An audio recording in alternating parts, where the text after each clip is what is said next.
amanyi amangi ag'ekitalo umusaraba gwa Yesu ogwayika. Mulimu amanyi amangi ag'ekitalo umusaraba gwa Yesu. Amangi ag'ekitalo umusaraba gwa Yesu ogwayika. Mulimu amanyi amangi ag'ekitalo umusaraba gwa Yesu.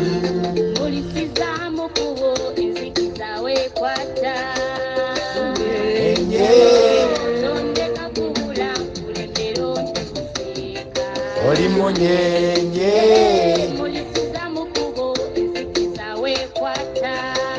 munyenye, oli munyenye munyenye y'enkya, pologoma ya Yuda omwana gw'endiga, yeggwe mulyango gw'eggulu, munyenye y'enkya, pologoma ya Yuda, Yesu omwana gw'endiga, yeggwe mulyango gw'eggulu, munyenye y'enkya, pologoma ya Yuda, Yesu omwana gw'endiga, yeggwe mulyango gw'eggulu, munyenye y'enkya, pologoma ya Yuda, Yesu omwana gw'endiga, yeggwe mulyango gw'eggulu, munyenye y'enkya, pologoma ya Yuda, Yesu omwana gw'endiga, yeggwe mulyango gw'eggulu.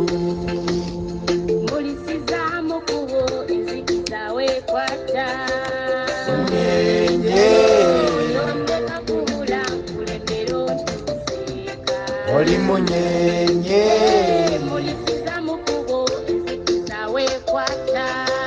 munyenye, oli munyenye munyenye y'enkya, pologoma ya Yuda, Yesu omwana gw'endiga, yeggwe mulyango gw'eggulu, y'enkya, pologoma ya Yuda omwana gw'endiga, yeggwe mulyango gw'eggulu, pologoma ya Yuda, Yesu omwana gw'endiga, yeggwe mulyango gw'eggulu, y'enkya, pologoma ya Yuda, Yesu omwana gw'endiga, yeggwe mulyango gw'eggulu. Sanga amaaso gange eri Mukama, kubanga yamanyi ebyange, Mukama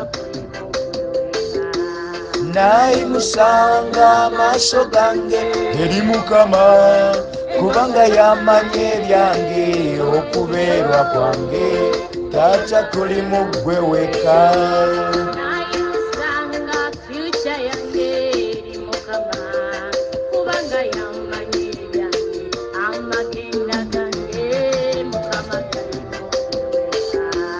Nayimusanga amaaso gange eri Mukama, kubanga yamanyi ebyange, okubeerwa kwange taata kuli mu ggwe weka.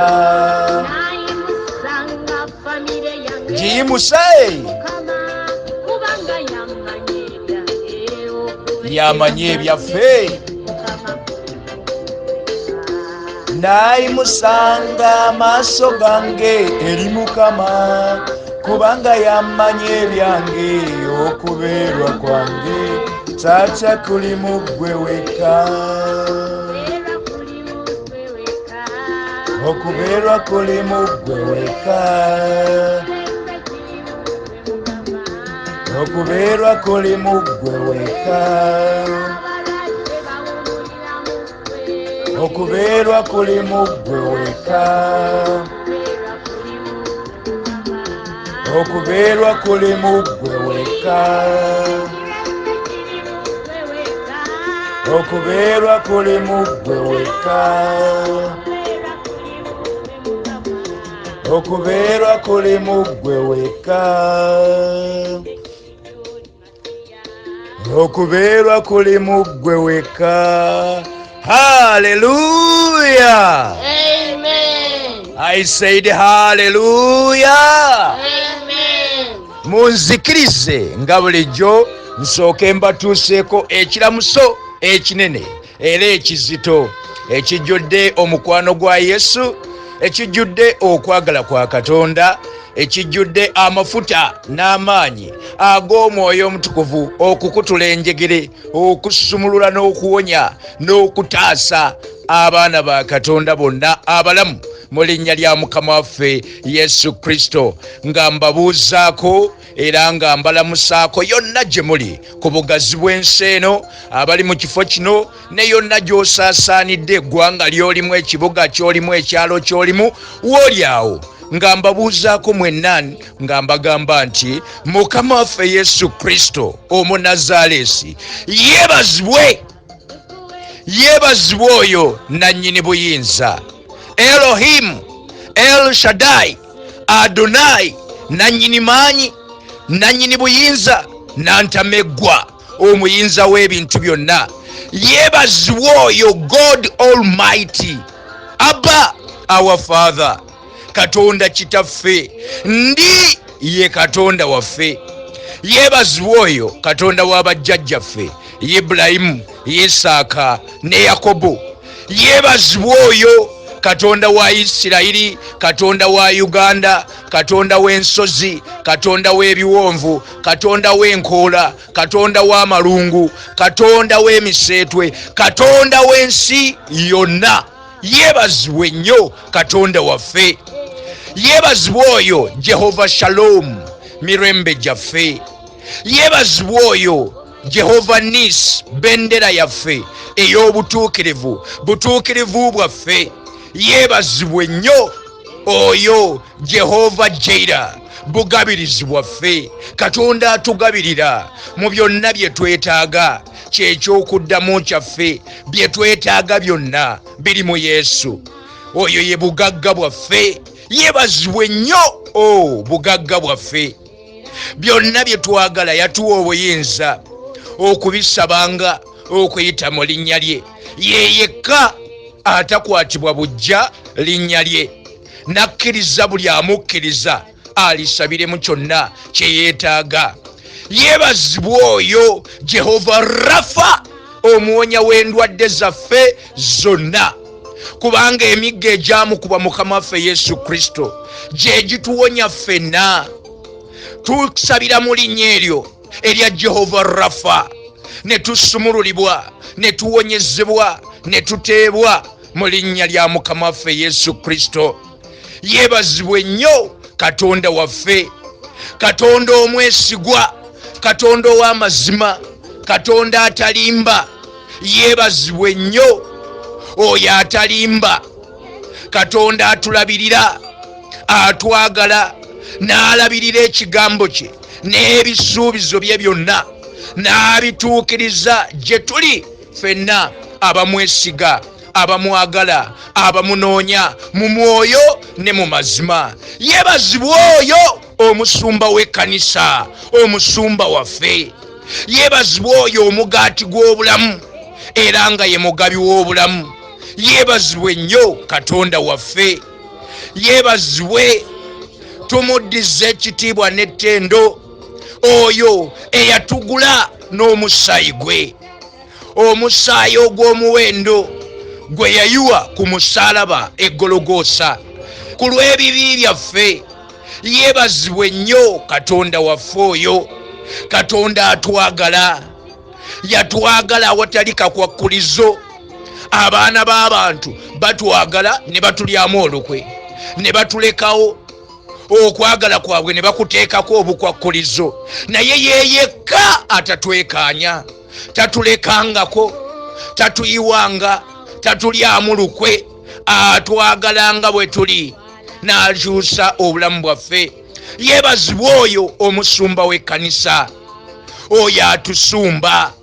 Yeebazibwe oyo omulyango gw'eggulu, kubanga tewali ajja eri Katonda Kitaffe wabula ng'ayise mu Mukama waffe Yesu Kristo, kubanga Yesu Kristo ye kkubo n'amazima ate era n'obulamu. Yeebazibwe nnyo oyo atema ekkubo wakati mu nnyanja n'ateekawo olukalu, amazzi n'agafuula ebisenge.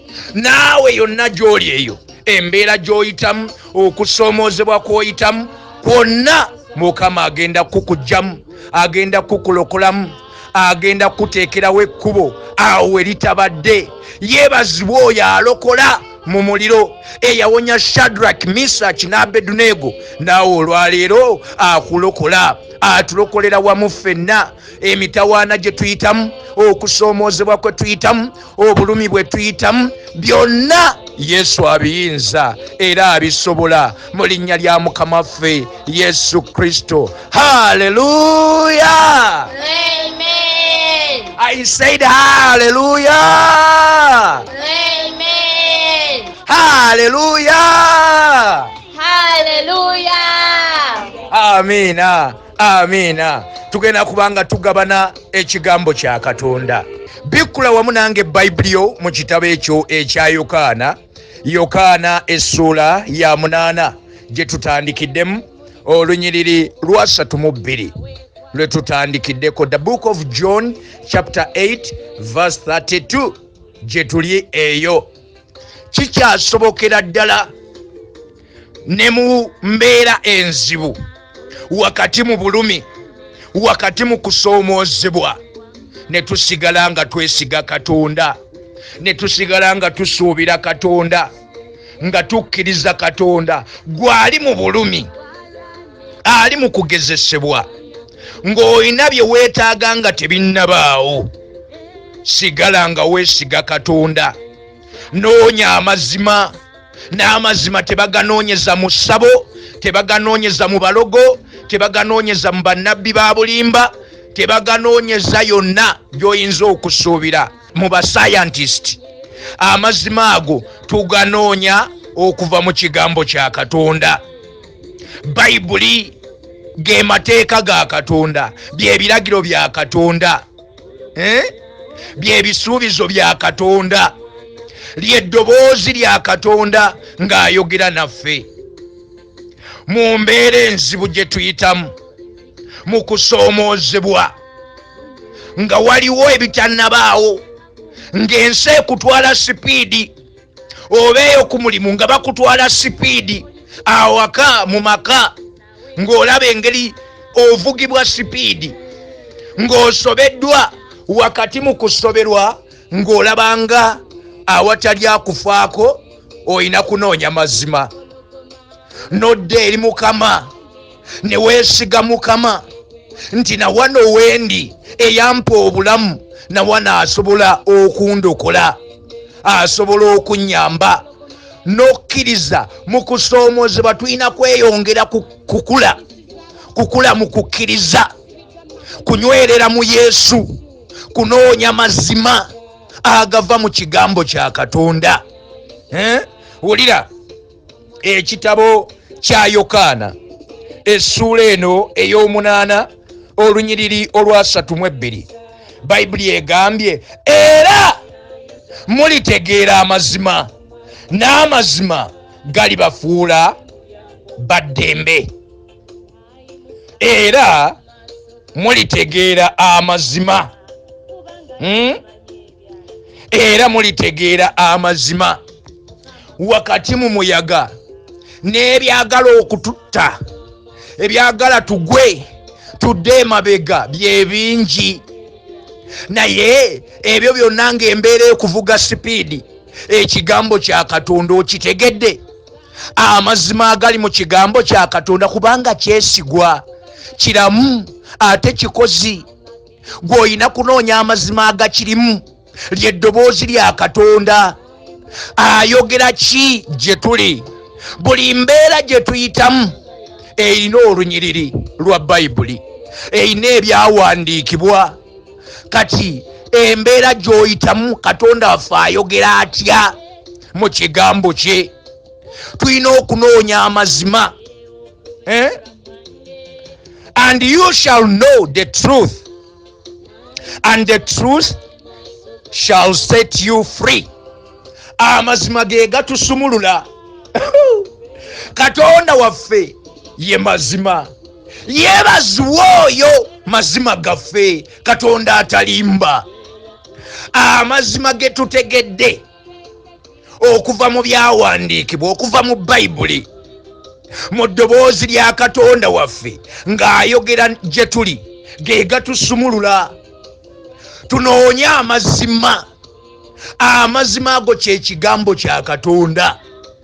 Amazima bw'ogategeera n'ogasabiramu, kyonna ky'osaba omwaka guno Katonda agenda kukikola. Kye tusaba kyonna mu ssaala yaffe eno Katonda agenda kukituwa, nga tukisabira mu mazima ag'ekigambo kya Katonda ge tutegedde mu linnya lya Mukama waffe Yesu Kristo. And you shall know. Oteekeddwa okumanya. Tuteekeddwa okumanya amazima. Wakati mu mbeera ng'etuvuga sipiidi, ng'etutwalaganya, nga waliwo abakuvuga sipiidi bakutwala, bakutwala kaguddeyo, banka ekutwala, abakubanja bakutwala. Onoonya amazima. Amazima g'ekigambo kya Katonda. Katonda affe ayogera ki mu mbeera eyo? Mu bulumi bw'oyitamu, mu bulumi we tulina okukulira mu kukkiriza, ne tweyongera okukkiriza, ne tweyongera okunoonya amazima ag'ekigambo kya Katonda. Bwe tutakola bwe tutyo, sitaani ye waayingirirawo awo naye n'akubba obwama, n'akukozesa ensobi, n'akukozesa ensobi, n'atukozesa ensobi. Kati ffe ng'olina w'oyita mu kugezesebwa, mu kusoomoozebwa kwonna, kkiriza Mukama, yongera bwongezi kwesiga Mukama mu mbeera enzibu, mu kugezesebwa kyonna kye kiri. Bayibuli etugambye nti era mulitegeera amazima. Okutegeera Katonda yakugaba, okutegeera, okumanya n'amagezi Katonda affe yabigaba. Kale ffe mu ssaala yaffe eno tukwegayiridde Mukama, tuwa amagezi, tuwa okutegeera n'okumanya okw'ekigambo kyo. Tutegeere amazima agali mu kigambo kyo. Zibula amaaso gaffe ag'omwoyo, tulabe ebintu nga ggwe bw'obiraba, era tubitegeere nga ggwe bw'obitegeera. Tubirabe ng'eggulu bwe libiraba, tukole ebyo eggulu bye lisanyukira. Gula amatu gaffe ag'omwoyo, tuwulire eddoboozi lyo, ate era tuligondere. Amazima gano gatusumulule.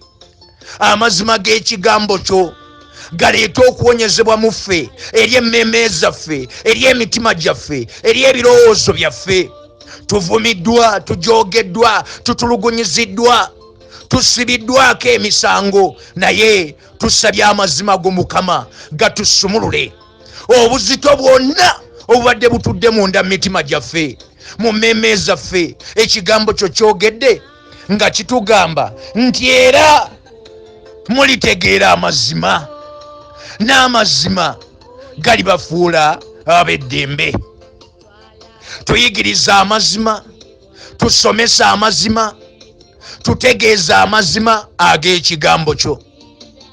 Bwe tugategeera Mukama gatusumulule, tuve mu busibe bwonna, enjegere zikutuke olw'ekigambo kyo, olw'amazima agava mu kigambo kyo, mu linnya lya Kitaffe n'Omwana n'Omwoyo Omutukuvu, kubanga ye ggwe nannyini buyinza, nannyini maanyi.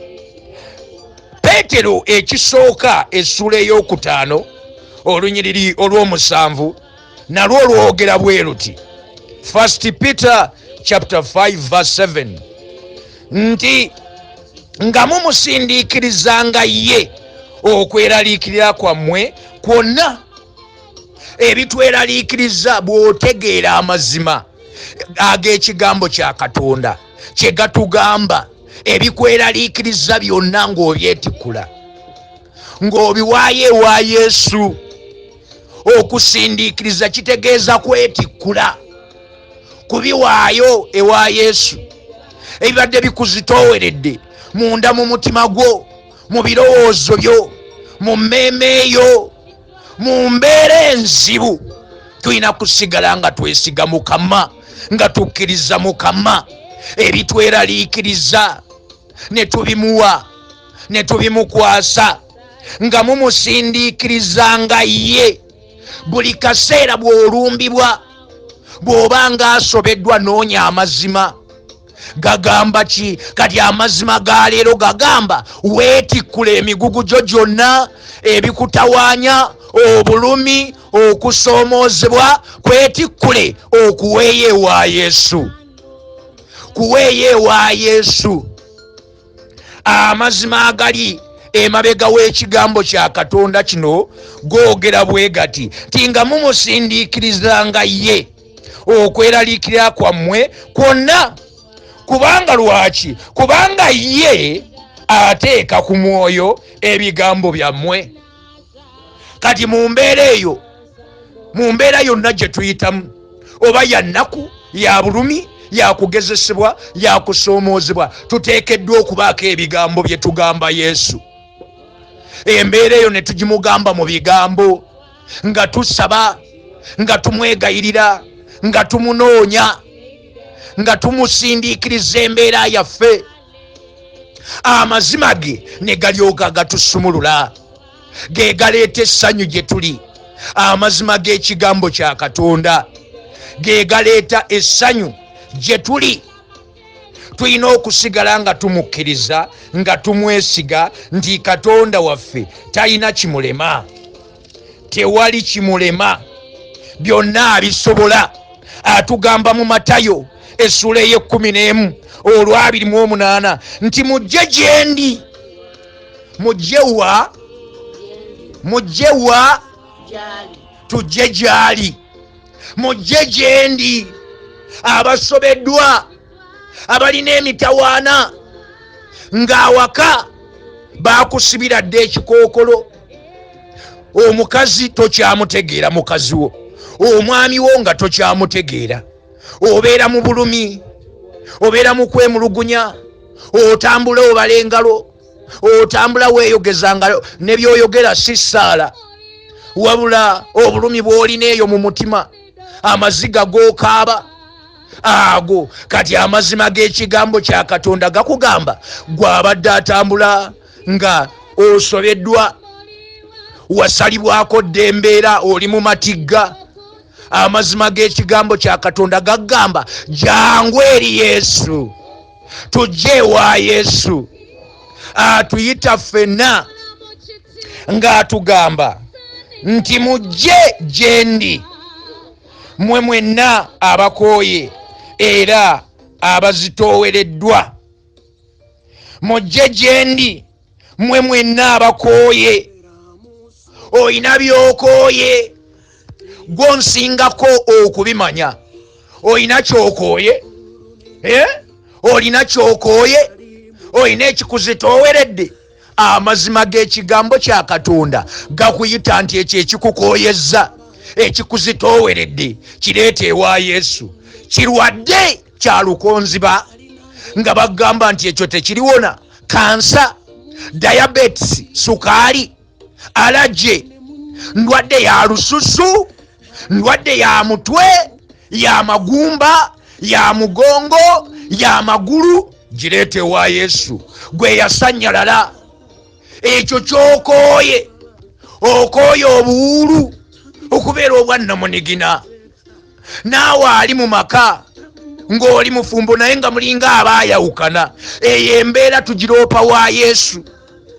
Gwe tugigamba yakyusa, gw'abadde atambulira mu kunyoomebwa, mu kujogebwa, mu kuyisibwamu amaaso, gwabaddeko ekikolimo, eddogo bakuloga ekintu mbu kikutambulirako, kyogerera ku ggwe, ekyo Yesu yakisobola. Amazima g'ekigambo kya Katonda gagambye olina kyokooye, ozitoowereddwa, olina ebibadde bikweraliikiriza, ebikutiisa, ebyo byonna tujja nabyo ewa Yesu, ne tubiwa Yesu, ne tubiroopa ewa Yesu, ewa Yesu Kristo Omunazaalesi, nantameggwa, Elohim Adonai, El Shaddai, nannyini buyinza, nannyini maanyi.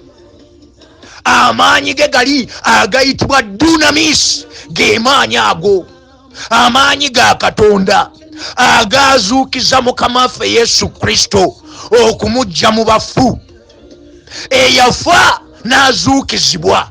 Ago amaanyi ago ge gakolera mu ffe, ge gagenda okuggyawo buli mbeera yonna, okugiseeteeza.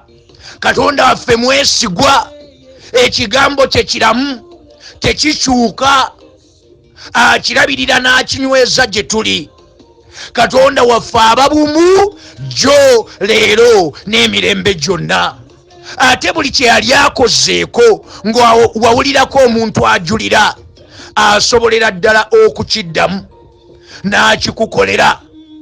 Kati olwaleero atugambye bwe tulimanya amazima, bwe tuligategeera, tusabe okutegeera, okumanya n'amagezi, tutegeere amazima ag'ekigambo kya Katonda. Amazima ge tutegedde ge gatunyweza, ge gatuzaamu essuubi, ge gatwambaza obuvumu, ne tusigala nga tuyimiridde. Omuyaga ne bwe gujja ne guyitawo, ffe nga tusigadde tuyimiridde olw'amazima ag'ekigambo kya Katonda mu linnya lya Yesu. Haleluya, Amen. haleluya. Amen. Amazima g'ekigambo kya Katonda ge gatusumulula, ge gatuwa eddembe, ge galeeta okuwonyezebwa gye tuli mu ffe mu linnya lya Yesu. Atuyita olwaleero ng'agamba mujje gye ndi, mmwe mwenna abakooye era abazitoowereddwa, nange n'abawummuza. Ekiwummulo kyaffe kiri mu Yesu. Ensi erimu ennaku, naye yatugamba nti tugume, ye ennaku yagiwangula dda. Oyo eyawangula ennaku gwe tulina okweyuna, ne tuyingira mu ye, naye n'ayingira mu ffe, ne tunoonya amazima ag'ekigambo kye, ne tugategeera. Bwe tugategeera, gano amazima ge gasigala nga gatusumulula, nga gatutemera ekkubo we litali, mu linnya lya Kitaffe n'Omwana n'Omwoyo Omutukuvu. Ali wamu Yesu waffe, ali wamu naffe okutuyamba. Ababadde basekererwa, ababadde bayisibwamu amaaso, ababadde bajoogebwa, gwabadde depressed, nga depression yakukwata. Abantu babeera ne stress, ne babeera ne depression, ne babeera mu kutya okuziba okwebuziba, ekizikiza eky'okutya n'okweraliikirira nga tebakyalina ssuubi. Kati gwabadde bw'atyo mwannyinaze, musajja gwe, mwana gwe ow'obuwala, mwana gwe ow'obulenzi, olina kunoonya mazima, nga n'amazima ago ge g'ekigambo kya Katonda. Amazima gatugamba nti bwe tulimala okugategeera, okugamanya ag'ekigambo kya Katonda gano, ne tugakkiriza, ge gagenda okutusumulula, ge gatusumulula olwaleero, ge mazima ge nkuleetedde agava mu kigambo kya Katonda. Nti bw'ogamanya olwaleero n'ogakkiriza n'ogategeera, ge gatuwa eddembe, ne gatusumulula okuva mu kutya okwo okwebuziba okubadde kutukuumira mu kizikiza, mu butamanya, okutya, okweraliikirira, obulumi nga bukutudde munda mu mutima, eyo mu mmeeme, nga tomanyi kyozzaako. Twongere kwesiga Mukama, tumukkirize, tukkirize ekigambo kya Katonda. atusumulula olwaleero n'amazima ge gatufuula baddembe. Ekigambo kya Katonda kitufuula baddembe, kitusumula okuva mu depression, okuva mu stress, okuva mu kutya, mu kweraliikirira, mu migugu gye tubadde twetisse nga buli kyokola kifa, oyonoonekerwa, gwe babba, gwe balima empindi ku mabega, gwe balimirira, gwe bagobesa ku mirimu, gwe baagala okulemesa. Kyonna kikiri ffe twongere kwesiga Mukama, tukkiriza amazima ag'ekigambo kya Katonda. Byogoba byonna ng'olina ekirooto Katonda kyakwesigisizza nakyo, olina okwolesebwa, olina okuyitibwa okuli ku bulamu bwo. Kwonna twesige Mukama. 2023 olugendo lwaffe luno nga tulutadde mu Katonda, nga tutambula ne Mukama.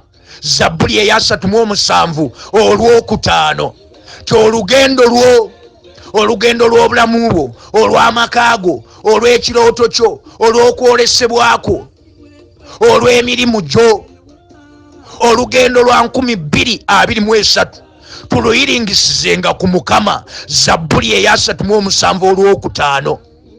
Tumwesige, tumukkirize, naye agenda kukikola, agenda kukinyweza gye tuli nga addamu essaala yaffe, essaala eri gye tusaba ng'esanyusa Mukama, ng'ekwata ku mutima gwa Katonda.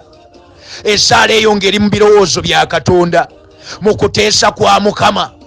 Eyo Omwoyo Omutukuvu gy'atuyigiriza tugisabe 2023 Katonda agenda kugiddamu, ate atuweereko n'ebigendera ku ssaala eyo, akole ebisinga ku bye tusaba. More than we ask for, he can do exceedingly abundantly. Asobolera ddala okukola okusukkulumira ddala ffe nga bwe tusaba, bwe tulowooza era bwe tusuubira. Abeefeso 3:2 ayinza nnyo okukola mu mbeera ey'enzibu ey'okugezesebwa, nga olina ebintu Katonda byakuwadde naye ng'owulira tolina mirembe. Waliwo ogwoyo ogw'okufa ogukulondoola, ogwagala okutta. Amazima gagamba bw'otegeera amazima g'ekigambo kya Katonda, nojja n'obuzito obwo ne byokooye ebikweraliikiriza n'obiwa Yesu. Amazima g'ekigambo kya Katonda gakusumulula olwaleero. Osumululibwa okuva mu depression, okuva mu kutya, mu kweraliikirira, mu kugugumuka. Olina by'obadde wawongebwamu, endagaano ze baakufumbiza, ze baakuteekamu mu maanyi ag'ekizikiza, ng'era olina ebikujjira ng'abasajja, ne bikukozesa ne bikuswazaswaza, ebikujjira ng'abakazi, emisambu egyo, amajini ago, amajini g'Abawalabu, amajini g'Abannayuganda, eddogo lye baalinnyira emmotoka oba lyato oba nnyonyi, nga yonna gye baalijja, lye bajja e Tanzania, lye bajja e Mombasa, eryo eddogo eryo, oba baalikolera mu nnyanja, wakati mu nnyanja, mu ntobo y'ennyanja, ku mbalama z'ennyanja, ku mbalama z'emigga, ku nsozi waggulu, wansi w'enjazi, wansi w'agayinja aganene, baalikomerera mu muti, baalisimba mu luggya, walibuuka, walinywa bunywe. Eryo eddogo lyonna Katonda waffe alifulula, lyokebwa omuliro. Omuliro ogw'Omwoyo Omutukuvu gufulula buli ddogo, oba wanywa linywe oba walibuuka, oba baakuyoola bigere, baakuyoola kabina, baakuyoola mikono, eryo eddogo lifuluka. Kyokooye kyonna amazima gakugambye nti bw'onoomala okumanya amazima n'ogakkiriza, ge gakusumulula okukujja mu muzigo, okukujja ku bigere. Tunoonye amazima g'ekigambo kya Katonda. Abakooye, abazitoowereddwa, abalina ennaku, abalina obulumi, ng'oli awo ku kitanda awo mu nnyumba yo oba mu ddwaliro eyo mu kkomera gye wasibirwa, naawe abadde yasibirwa mu mize, oliko obusibe mu mize, buli kikolwa kyonna eky'omubiri kiri ku ggwe. Gwe mulimba, gwe mubbi, gwe mwenzi, gwe malaaya, gwe weetunda, gwe musiyazi, byonna biri ku ggwe. Gwe muvumi, ovuma, ovuma, oyomba, olina obusungu, tosonyiwa. Bw'otegeera amazima g'ekigambo kya Katonda ge gatusumulula ne gatufuula baddembe mu linnya lya Yesu. Zabbuli eya 56 okuva ku lunyiriri olusooka okutuukira ddala ku lunyiriri olw'e13 wagamba bwe wati. Psalm 56 verses 1 to 13 wagamba nti onsaasire, atusaasira naffe gwe tulina okukaabirira. Mu mbeera gye tuyitamu twetaaga okusaasirwa. Amazima g'ekigambo kya Katonda gatujjidde, tumuyite Mukama atusaasire. Onsaasire ayi Katonda, kubanga abantu baagala okummira. Abantu baagala okummira nze, waliwo abaagala okutumira. Ebyasamizza emimwa bitumire, tumiribwe. Oli ayagala eddogo lyakukolako likutte, ayagala omulimu gukufe, obufumbo bukuleme, amako gaveemu. Abantu abo mulimu ab'eŋŋanda zaffe, mulimu mikwano gyaffe, mulimu abantu betukola nabo, betwasanga obusanzi ku nguudo, betwasanga ku kkanisa, naye nga kati baafuuka balabe baffe. Tebatwagaliza, bajjudde obujja, obulogo obutaagaliza. Kaliwulira, Dawudi ye, eno Zabbuli ya Dawudi asaba Mukama. Kati Dawudi, awali Dawudi ffe tuliwo, naffe ffe tusaba okusaasirwa. Gw'osaasirwa mukazi gwe, musajja gwe, gw'abadde mu kutya nga tokyalina n'amaanyi ga kusaba agasoma Bayibuli, kubanga ekyo sitaani kyasooka okutubbako. Bw'akujjuza stress, mbusimanyi depression, naawe n'otandika okukiyimba nti ndi stressed, ndi depressed, n'otandika okuyimba oluyimba lwa depression, lwa stress, ng'akujjuza okutya n'okweraliikira, ng'akukasukamu obusaale bwe obw'omuliro obw'okutya. Atya aba takyakkiriza Katonda, oba tokyasobola kwesiga Mukama nga wenna ojjudde stress, depression, kuba oba tokyasoma kigambo kya Katonda, nga tokyanoonya mazima ga kigambo kya Katonda, tokyasaba. Bw'ogenda okusaba obeera mu kwemulugunya. Kaakati eyo tuveeyo olwaleero, tukomewo, tunoonye amazima g'ekigambo kya Katonda. Olira, onsaasire ayi Katonda, kubanga abantu baagala okummira nze, bazibye obudde nga balwana nga banjooga. Bajooga, batujooga awaka, batujooga ku mirimu, batujoogera ku kkanisa. Abantu bajooga. Omusajja omu yayogera, basajja mmwe mujooga, naye okujooga tekwatandikira ku ye. Ne mu Bayibuli mwekuli ng'okuva edda n'edda waliwo abajooga, waliwo abaagala okutumira. Oyambala bwambazi kagoyeko oli n'akwatibwa obujja, n'akwatibwa obujja nga mukozi munno, naye n'awulira ng'ekifo ky'olimu toteekeddwa kibeeramu, tekikusaana. Bwe bujja, bwe bulogo. Abajooga baabaawo kuva dda, naye abo bonna Katonda abatutaasa bwe tunoonya amazima g'ekigambo kye ne tugakkiriza ne tumwesiga, ye ne tumuwa obulamu bwaffe. Gulawo oluggi lw'omutima gwo, omukkirize ayingire. Yesu muggulire oluggi lw'omutima gwo, mwanirize ayingire mu ggwe, naawe oyingire mu ye. Omukkirize ate omwesige. Tumuwe obulamu bwaffe bwonna, tumuwe emitima gyaffe, tumuwe emmeeme zaffe, emyoyo gyaffe, ebirowoozo byaffe, obulamu bwaffe bwonna tubuwe Yesu. Tubuwe Yesu bw'agenda otufuula ab'eddembe nga tusumuluddwa okuva mu bano abatujooga, abatuyigganya, abaagala okutumira, abakola eddogo erya buli ngeri. Bw'alino ne Tanzania ne litakola ng'agenda e Mombasa, ng'agenda e Buyindi, ng'anonayo kwaga amajinni g'e Buyindi, ng'anonako ku majinni g'e Buwalabu. Byonna babikoze, naye bwe tubeera mu Yesu, Bayibuli egamba eri mu Baruumi essula ya 8 olwa 31 nti Katonda bw'abeera ku luuyi lwaffe.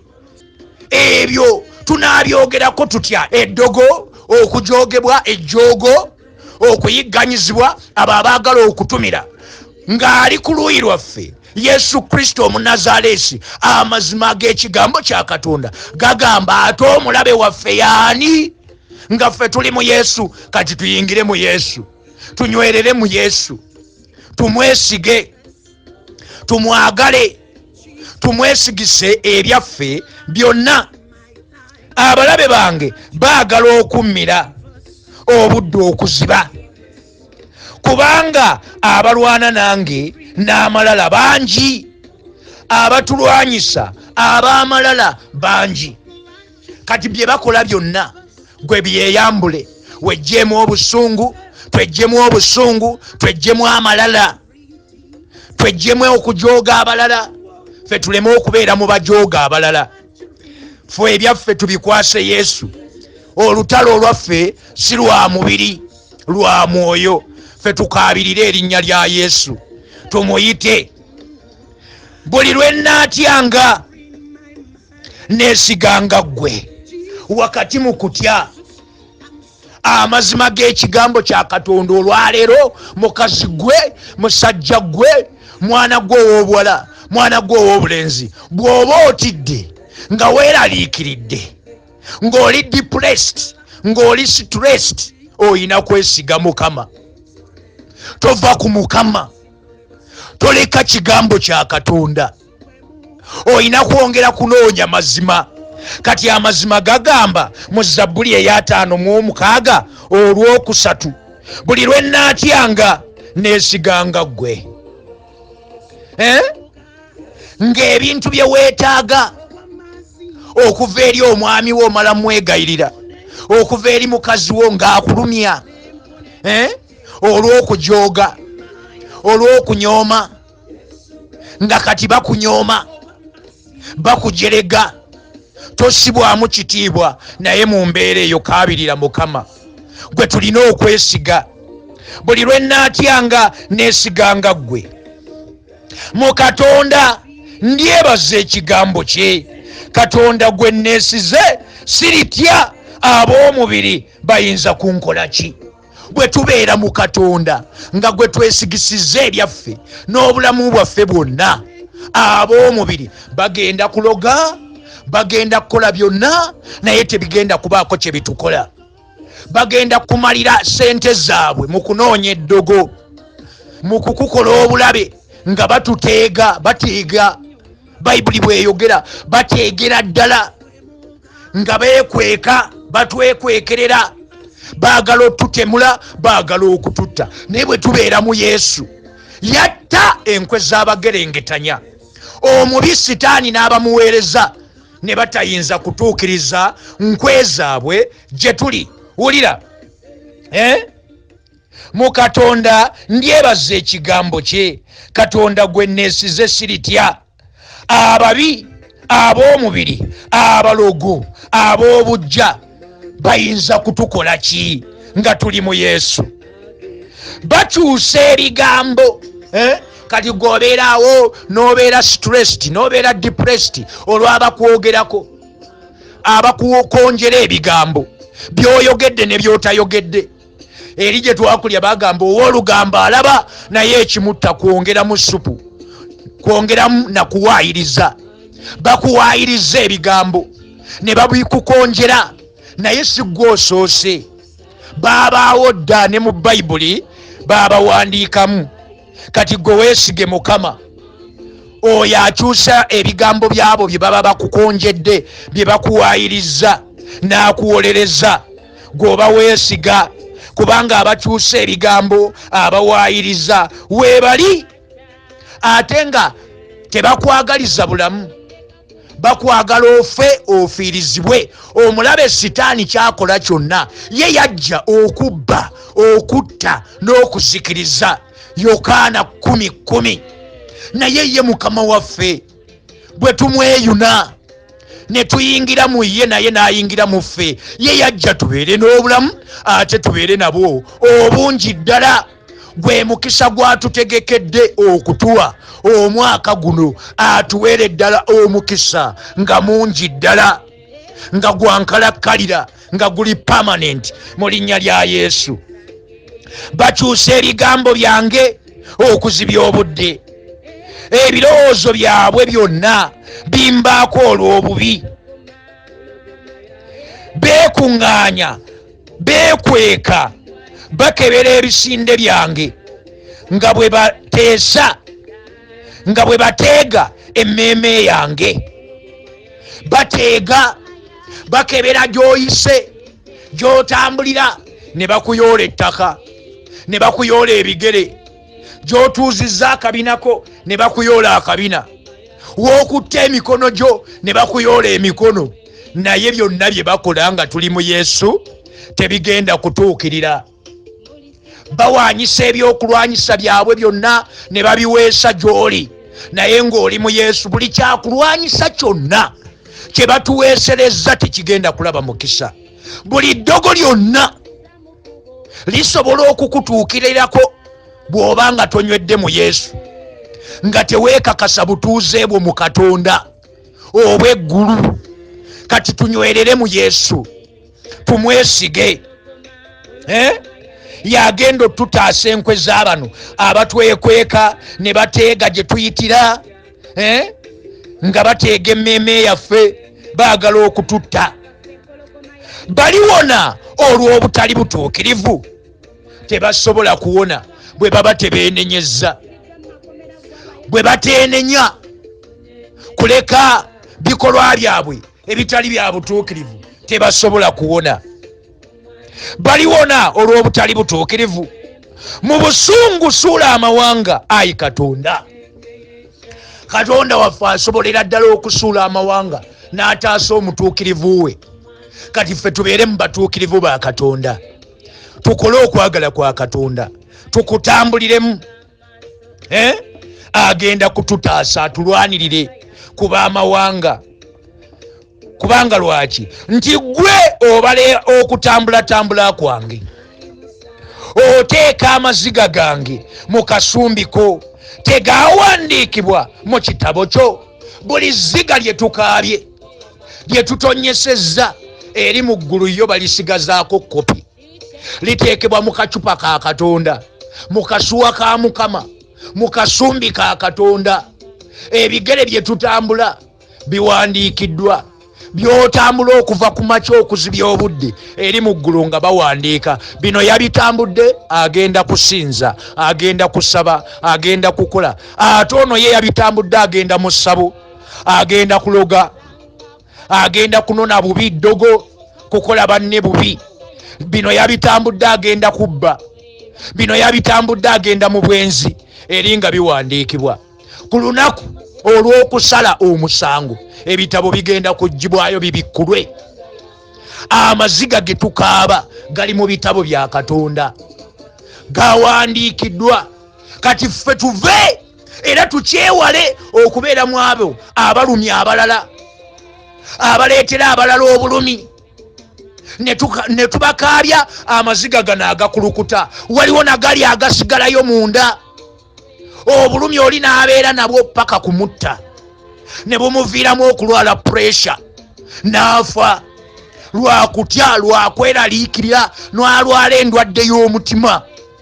Kali ffe ebyo tubiveemu, tuleme okubeera mu abo abateekebwako likodi ey'obubi ey'okukaabya abalala.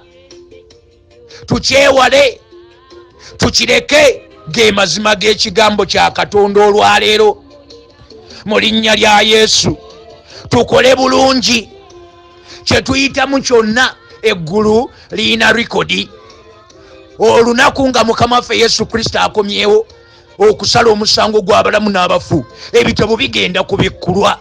Kati ffe twetereze kati tumuwe obulamu bwaffe, tutambulire mu kwagala kwa Katonda, tukole obutuukirivu, tutambulire mu butuukirivu.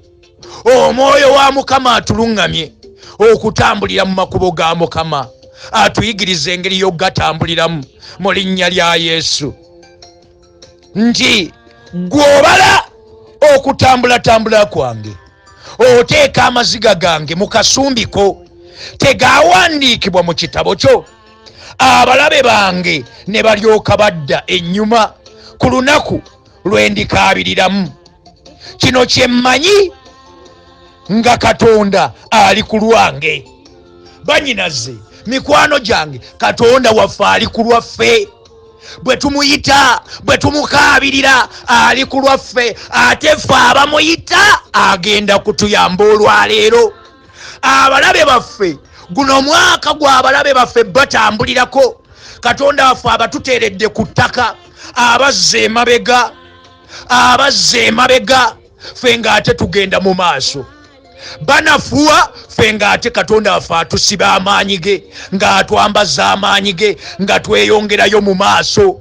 Mwaka gwaffe abalabe baffe bazzibwa ennyuma, Katonda waffe abazza ennyuma, ate ne tubalinnyako, tubateeka wansi w'ebigere byaffe mu linnya lya Yesu. Kati gwe abadde omulabe wange, embeera yonna ebadde nzijidde ng'omulabe, ngiteeka wansi w'ebigere byange, ngitambulirako, ngizza emabega, nze ngenda mu maaso mu linnya lya Yesu. Omwaka guno gwakugenda mu maaso, gwakugaziwa, gwakukulaakulana mu linnya lya Yesu. Omwana Katonda omulamu, Katonda ali ku lwaffe bannyinaze, ffe abamukkiriza era abamwesiga. Mu Katonda nditendereza ekigambo kye, mu Mukama nditendereza ekigambo kye. Katonda gwe neesize siritya, abantu bayinza kunkola ki? Ebirayiro byo biri ku nze, ayi Katonda.